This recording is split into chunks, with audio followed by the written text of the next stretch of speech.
পেশাব কেন হলুদ হয়? পানির ঘাটতি সবচেয়ে সাধারণ কারণ।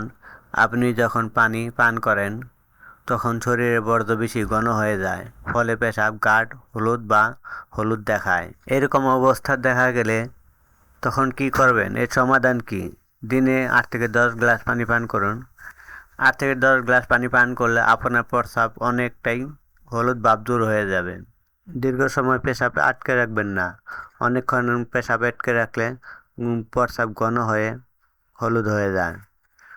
গরম আবহাওয়া ও অতিরিক্ত ঘাম বেশি হলে শরীরে পানি কম হয়ে যায়, ফলে পেশাব হলুদ হয়ে যায়। কিছু খাবার ও ওষুধ যেমন গাজর, হলুদ মশলা, অ্যান্টিবায়োটিক, ব্যথার ওষুধ পেশাবের রং পরিবর্তন করতে পারে। কোন ধরনের সমস্যা হলে তাৎক্ষণিক ডাক্তারের কাছে যাবেন?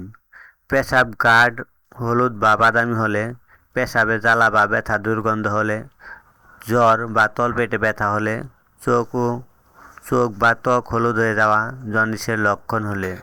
আজ এই পর্যন্তই। চ্যানেলটি ভালো লাগলে সাবস্ক্রাইব করুন।